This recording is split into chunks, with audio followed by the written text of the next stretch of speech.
दोस्तों,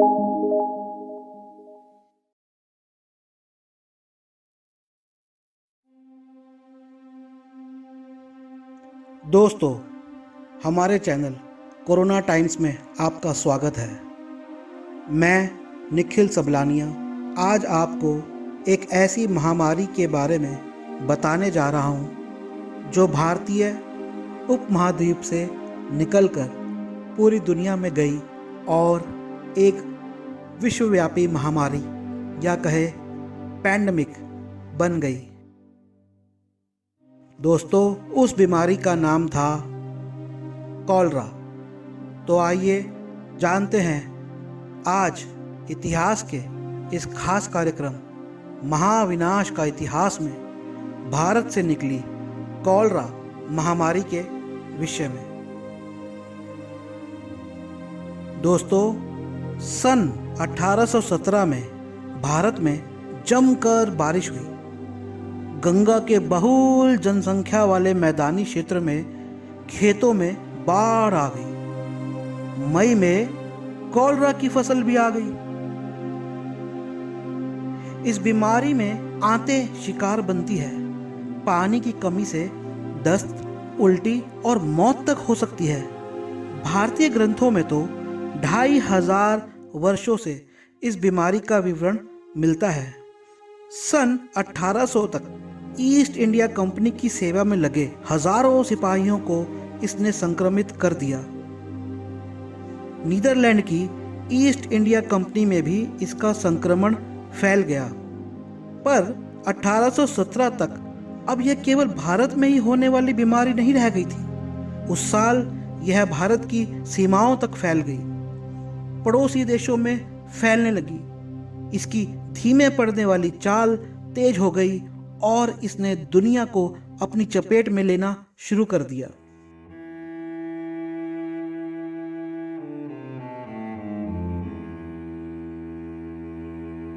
यह व्यापार मार्ग से अरब में फैल गई और फिर अरब से पर्शिया, तुर्की और दक्षिणी रूस में। उस वक्त इस संक्रमण की एक दूसरी लहर पूर्व में मलाका और जापान में फैल गई। भले ही यह धीरे धीरे बढ़ती रही और मॉस्को और बर्लिन तक यह 1831 में पहुंची, पर फ्रांस, ब्रिटिश द्वीप समूह और यहाँ तक कि उत्तरी अमेरिका पहुंचने में इसे 1 साल भी नहीं लगा।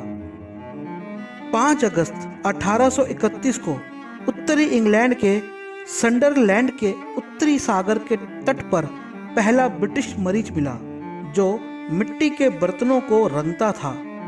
उसे उल्टी के साथ सफेद रंग का पानी बाहर आ रहा था। उसके हाथ पैर ठंडे पड़ गए थे। उसके शरीर की त्वचा चिपचिपे पसीने से भर गई थी। उसका चेहरा नीले सलेटी रंग का हो गया था और घबराहट से भर गया था। उसकी आंखें धंस गई थी, होंठ नीले पड़ गए थे, प्यास बहुत बढ़ चुकी थी, सांसें ठंडी पड़ चुकी थी। उसकी आवाज कमजोर और भारी हो गई थी और उसकी नब्ज तो महसूस ही नहीं हो रही थी। उसका बुखार बढ़ रहा था, पर वह स्वस्थ हो गया। पर 3 दिन बाद पास ही के एक खेत में काम करने वाला एक श्रमिक ऐसे ही बीमार पड़ा और उसकी मौत हो गई। इसके बाद तो मौत का मजमा लग गया। ब्रिटिश डॉक्टर जो पेट के संक्रमण से परिचित थे, उन्होंने इसे ग्रीष्म डायरिया या समर डायरिया का नाम दिया। एशियाई कॉलरा से होने वाली ब्रिटेन की पहली आधिकारिक मौत स्पोर्ट नाम के एक 60 वर्षीय नौका पर काम करने वाले आदमी की थी। 2 हफ्ते डायरिया से ग्रस्त होने के बाद उस बूढ़े नाविक को उल्टी और डायरिया का दौरा पड़ा। फिर वह थोड़ा ठीक होने लगा और शाम को उसने चीज टोस्ट लिए और अगले दिन रात में मटन चॉप। कुछ घंटे बाद उसकी मांसपेशियों में अकड़न होने लगी और उसे डायरिया हो गया। और 3 दिनों बाद उस बूढ़े आदमी ने इस संक्रमण के आगे अपना दम तोड़ दिया। फिर तो मानो मौत का तांडव उत्तरी इंग्लैंड में शुरू हो गया। अकेले संडरलैंड में ही 1831 के 23 अक्टूबर से 31 दिसंबर के बीच में 202 लोगों की मौत इस महामारी से हो गई। और फिर जनवरी की शुरुआत में कॉलरा उत्तरी इंग्लैंड में बुरी तरह से फैल गया। 1832 की फरवरी में यह लंदन के डॉक क्षेत्र में फैल गया, जहां जहाजों की मरम्मत होती थी। गर्मियों में लंदन को इसने अपनी चपेट में ले लिया। कुल मिलाकर 1832 में लंदन में ही 11,000 लोग इससे संक्रमित हुए, जिनमें से आधों की मौत हो गई। सारे इंग्लैंड और वेल्स में मरने वालों में 1/4 कॉलरा से मरे। ब्रिटेन तो इस महामारी की पहली लहर से बड़े हल्के में छूट गया। फिर इस वैश्विक महामारी, इस पैंडेमिक की दूसरी लहर ने यूरोप और उत्तरी अमेरिका को सन 1848-49 में अपनी चपेट में ले लिया और इसका प्रकोप 10 वर्षों तक जारी रहा।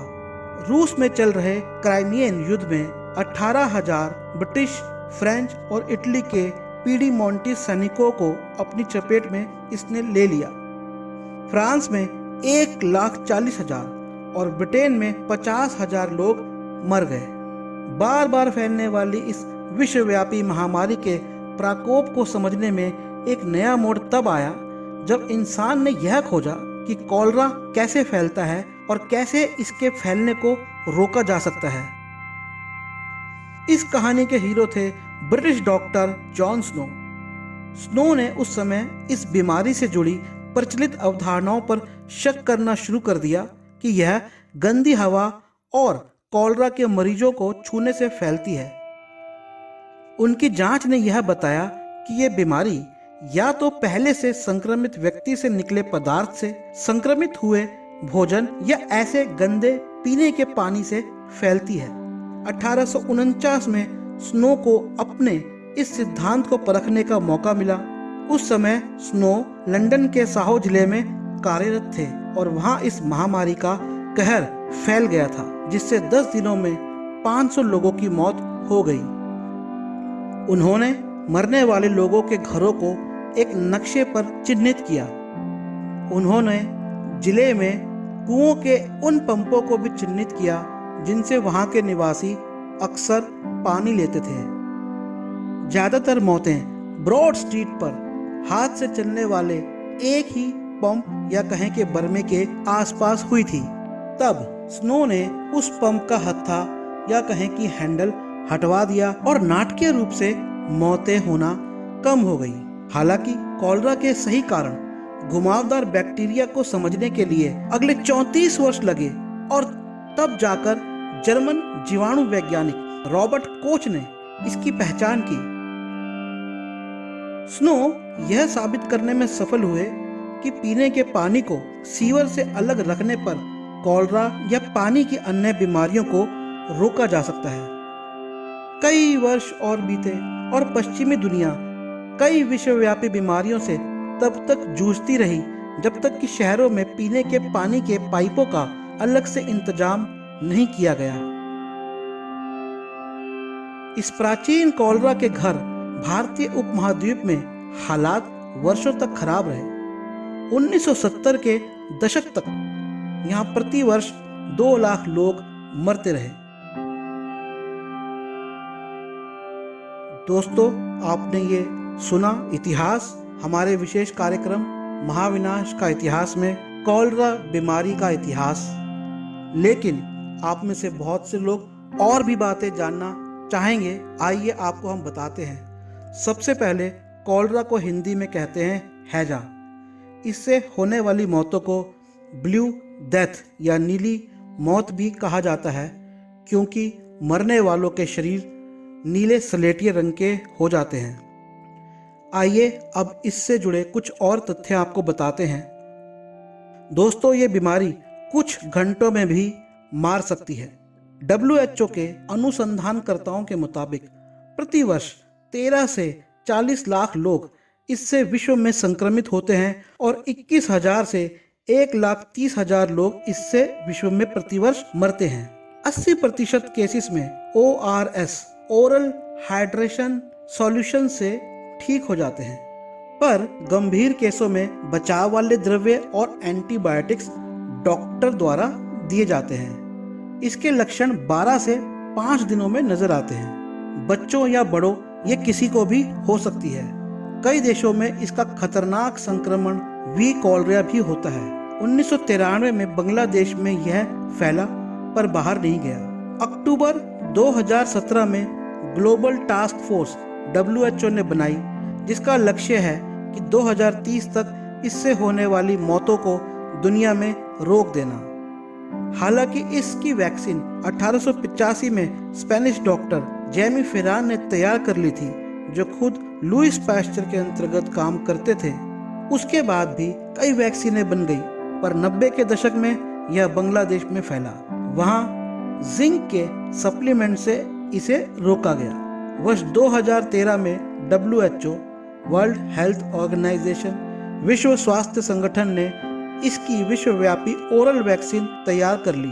ओरल मतलब दोस्तों मुंह से देने वाली, जिसे पीकर लिया जा सकता है। हालांकि अमेरिका में ये 1910 के बाद कोई खास संक्रमण नहीं फैला पाया, पर भारतीय उपमहाद्वीप, अफ्रीकी देशों और कई अविकसित या विकासशील देशों में सैनिटेशन संबंधी कमियां होने के कारण और पीने के पानी का सीवर के पानी से मिलने या गंदा होने के कारण यह महामारी इन देशों में दस्तक देती रहती है।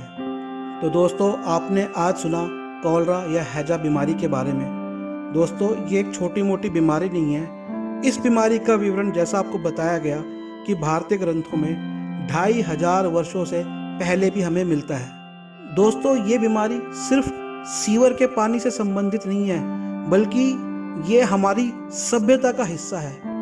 हम सभ्य हैं या नहीं हैं, ये इस बात पे निर्भर नहीं करता कि हमने कितनी वैज्ञानिक रूप से तरक्की करी है, बल्कि इस बात पे भी निर्भर करता है कि हम अपने आसपास का वातावरण कितना स्वच्छ रखते हैं। स्वच्छ रखना बहुत जरूरी है मनुष्य के जीवन के लिए, उसकी सभ्यता के लिए।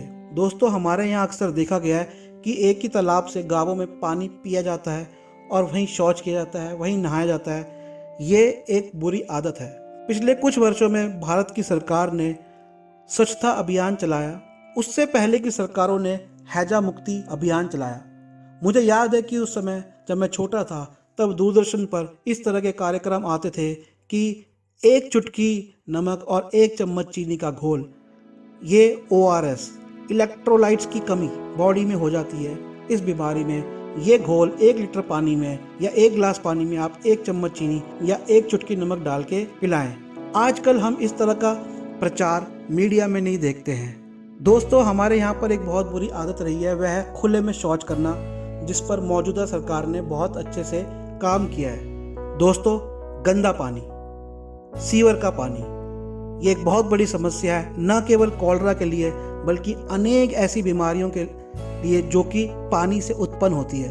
यह हमारी सरकारों का दायित्व है कि वे पीने के पानी को स्वच्छ रखें, वे पीने के पानी को सीवर के पानी से अलग रखें। दोस्तों, हमारे यहाँ पर अभी भी बहुत सारे गंदे पानी को साफ करने के जो प्लांट लगे हुए हैं, वे या तो पुराने हैं, दशकों पुराने हैं, या फिर उनमें ढंग से काम नहीं होता है। ये सरकारों की कमियां हैं कि वे गंदा पानी मुहैया कराती है। मैं नाम नहीं लेना चाहूँगा, पर ऐसे कई राज्य हैं जहाँ पर पीने का पानी बहुत गंदा आता है। इस पर सरकार को ध्यान देना चाहिए। पानी से फैलने वाली कॉलरा जैसी बीमारियाँ अगर रुक नहीं पाई तो ये आज के कोरोना वायरस जैसी बेशक ना फैले, पर फिर भी काफ़ी घातक सिद्ध हो सकती है। 1910 के बाद अमेरिका में ये संक्रमण नहीं फैला है, क्योंकि आप जानते हैं कि वहाँ पर स्वच्छता का कितना ध्यान रखा जाता है। सीवर सिस्टम, वाटर सिस्टम, पीने के पानी का सिस्टम बहुत ज़रूरी है कि सेपरेट हो, अलग अलग हो। दोस्तों, कुछ वर्षों पहले फ्रांस के अंदर भी एक ऐसी समस्या उत्पन्न हुई थी जहाँ पर सीवर का पानी पीने के पानी से मिला था और बहुत से लोग बीमार पड़े थे। मुझे ठीक से याद तो नहीं है, लेकिन वह बीमारी भी फ्रांस के एक ज़िले में बहुत ही मुसीबत का सबब बनी थी। तो दोस्तों, आप जो भी हों, सुन रहे हों, इस बात का ध्यान रखें कि पीने का पानी एकदम स्वच्छ होना चाहिए। खाने पीने की चीज़ें एकदम साफ होनी चाहिए। आप जिस पानी को अपने अंदर लेके जा रहे हैं, चाहे उससे आप सब्जियां धो रहे हैं, चाहे उससे आप अपना भोजन बना रहे हैं, उस पानी को फिल्टर करके पिए। और ये सरकार के लिए ज़रूरी है कि वह फिल्टर वाला पानी लोगों तक उपलब्ध कराए। हो सकता हो कि ये चीज़ महंगी हो सकता हो कि भविष्य में हमारे यहाँ पर पीने के पानी और नहाने के पानी या कपड़े धोने के पानी की अलग से 2 लाइनें डाली जाए, परंतु इसका खर्चा कोई ज़्यादा नहीं है, क्योंकि इससे हम लाखों करोड़ों जिंदगियां बचाएंगे और उन जिंदगियों की कीमत हम नहीं लगा सकते। तो दोस्तों, आज का ये कार्यक्रम समाप्त होता है। ऐसे ही आप हमारे आगे के कार्यक्रम सुनते रहिएगा और हाँ, हमारे चैनल को सब्सक्राइब जरूर करिए और अपने दोस्तों को जोर देकर कहिए कि इसे शेयर करें, इसे सब्सक्राइब करें, इस जानकारी को ज़्यादा से ज़्यादा लोगों तक फैलाएं। मैं निखिल सबलानिया, नई दिल्ली से। धन्यवाद।